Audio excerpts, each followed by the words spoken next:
Kembali lagi di Generasi Mecin, masih bersama Patra Gumala membahas dinasti politik katanya. Meskipun semua warga negara Indonesia berhak masuk ke politik dan mencalonkan diri.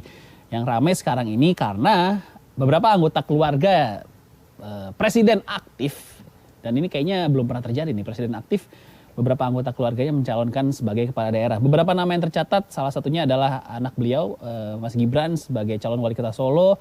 Ada menantu Pak Jokowi juga sebagai calon wali kota Medan. Tadinya ipar ya, tapi ipar Pak Jokowi sudah tidak jadi. Bahkan di Tangsel pun ini ada nama dari Siti Azizah. Ini tercatat sebagai anak wakil presiden aktif saat ini, Kiai Haji Ma'ruf Amin. Dan masih banyak nama-nama lainnya yang mencalonkan diri sebagai calon kepala daerah, di mana orang tua dan anggota keluarganya masih aktif sebagai pejabat saat ini. Saya mau nanya tadi kepotong ke Pak Eko, dari sisi etika lah, tadi belum terjawab secara tegas iya atau tidak. Sebenarnya kalau salah satunya Gibran lah, kita ambil contoh Gibran dulu lah saat ini. Sebenarnya secara etika salah nggak sih Pak Eko? Kalau kita bicara pada wilayah, kan sebetulnya begini Mas, kalau saya melihatnya ya, bahwa proses politiknya, kemudian kan ada wilayah politik ya, ada wilayah politik dan ada wilayah moral. Nah, di dalam sistem elektoral demokrasi atau dalam masyarakat demokrasi, tentu ini kemudian harus ada ruang yang yang mengatur. Nah, bagaimana kemudian menjawab itu? Solusi itu apa? Solusi itu tentu kemudian pada regulasi. Regulasinya kan kemudian tidak melarang ya. Memang secara hukum dan regulasi tidak ada salah memang. Nah, sehingga kemudian ini kan selalu kemudian menjadi problem yang selalu dikatakan oleh para pengamat, oleh para peneliti, tentunya dengan bukti-bukti ya, bahwa mereka menemukan misalnya terah di Banten atau yang di daerah yang lain, kemudian terjadi dalam menjalankan kekuasaannya, kemudian terjadi moral hazard ya, terjadi korupsi dan sebagainya. Nah, itu yang kemudian diangkat, seolah ini ada aspek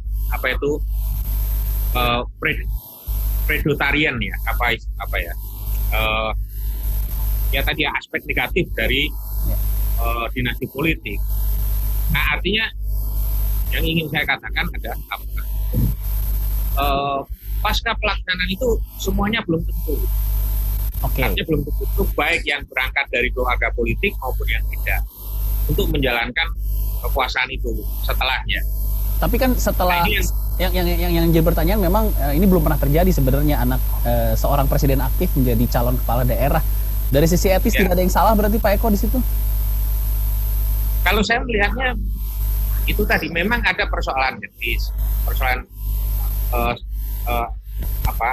ada potensi misalnya moral hazard itu. Ini sama dengan persoalan itu tadi.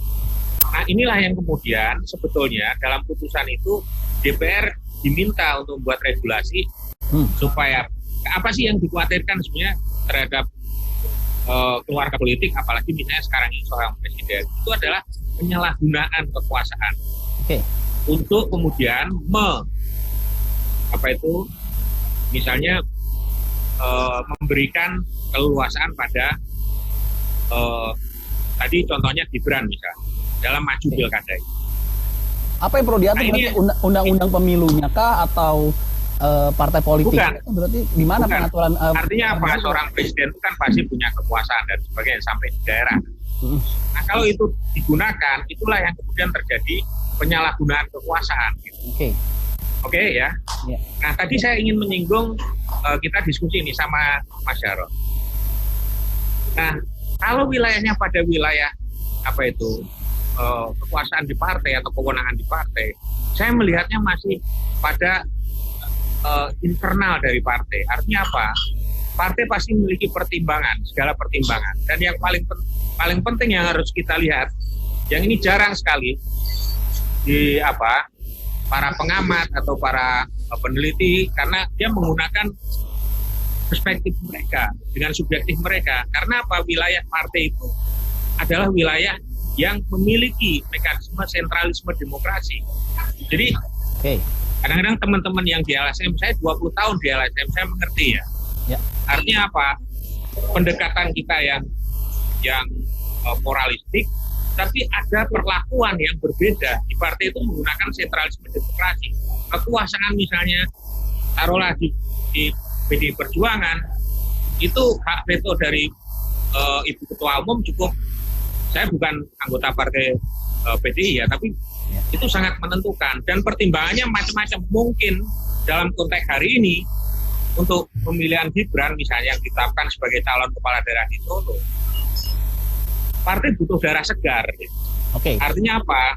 Partai membutuhkan figur-figur baru, anak-anak muda untuk menyongsong masa depan politik yang disruptif ini. Dan Bu Mega kemarin misalnya sudah menyatakan bahwa tahun 2024 itu titik regenerasi di partai politik PDI Perjuangan. Saya kira ini wilayah yang kemudian berbeda dalam proses itu. Tapi dalam soal nanti pelaksanaannya, apakah kemudian itu terjadi moralisasi penggunaan kekuasaan untuk memenangkan misalnya Gibran, ini yang kemudian kita awasi secara bersama.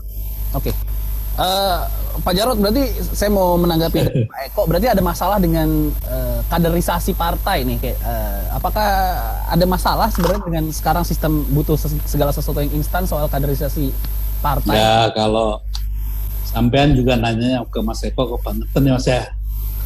Beliau ini kan deket banget sama Pak Jokowi. Jadi kalau mau ngomong yang gimana, ya bagus, sudah jadi politisi dia sekarang kan. Sudah bukan anak LSM lagi ini. Jadi yang benar gimana Pak Jarod, coba? Saya harusnya nanya kayak gimana Pak Jarod, coba. Bukan begini. Saya juga, kalau saya sih, kalau beliau kan katanya bukan orang PDIP, saya pendirinya PDIP, bukan PDI ya. Nah, memang dulu cita-cita kita ya, mendirikan partai itu bahwasanya bagaimana semua pimpinan partai daerah gitu ya, kita berikan kewenangan, otonomi yang lebih luas. Saya sebetulnya yang merancang ADRT-nya ya, itu di awal-awalnya.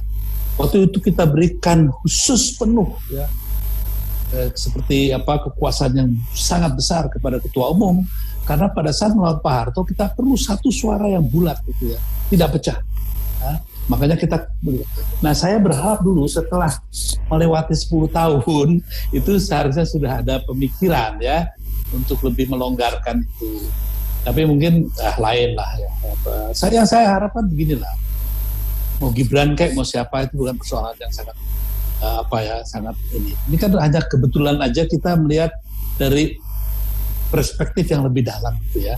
Tidak hanya sekedar politik praktis. Apa betul apa hanya Gibran sih sebanyak itu gitu, di sana ya, di Solo gitu kan ya, yang kita tahulah pengalamannya segala itu ya. Apa betul gitu kan bahwa ini untuk menangkal ini menangkal itu gitu kan. Apa betul juga gitu ya, bagaimana kalau itu bukan nanya Pak Jokowi, bisa nggak digugurkan Mas Purnomo gitu kan? Ya, satu hal yang harus kita pertanyaan secara terbuka juga ya. Jadi pertanyaan sebenarnya pemilihan Gibran ini karena sosok Gibran atau karena sosok Gibran sebagai anaknya Pak Jokowi, kurang lebih kayak gitu Pak Jarod. Gibran mengatakan saya tidak ada urusan sama Pak Jokowi. Ya namanya Gibran ya kita maklumin lah kalau dia ngomong gitu ya. Ya kalau nggak ngomong gitu ya bukan Gibran namanya, bukan anaknya Pak Jokowi. Ya. Karena hal seperti itu kan sudah biasa, karena Pak Jokowi juga selalu enteng-enteng aja mengatakan A, B, C, D, tapi bisa jadi C, D, E, F gitu kan. Ya. Sama juga Gibran begitu kan, dia katakan saya tidak gini-gini, enggak lah, ada lah urusannya. Yang saya sayangkan, Indonesia ini bukan untuk hari ini.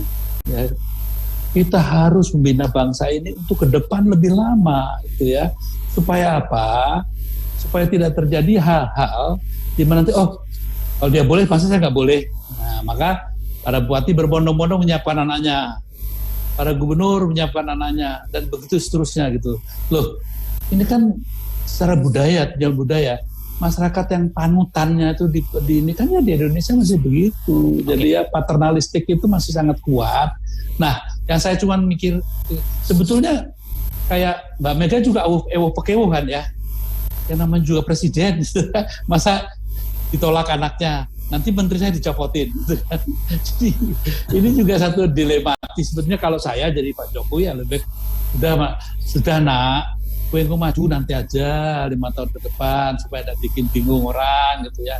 Sekarang ayo kita bantu siapa temanmu yang paling canggih, ayo kita cari sama-sama.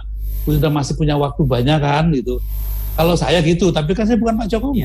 Idealnya makanya seperti itu, Pak Jarod memang. Iya. Idealnya. Cuman kan di politik tidak ada yang ideal, Pak Jarod. Pak, saya hanya merindukan dari politisi itu jangan berhenti jadi politisi tok gitu, negarawan. Kenegarawanan yang diperlukan hadir. Saya tahan sampai sini dulu Pak Jarod. Saya tahan dulu sampai situ Pak Jarod dan juga Pak Eko. Setelah ini ada pengamat politik, pengamat komunikasi politik yang akan bergabung bersama kita, ada Bang Emrus Sihong. Kemana-mana tetap di Generasi Mecin.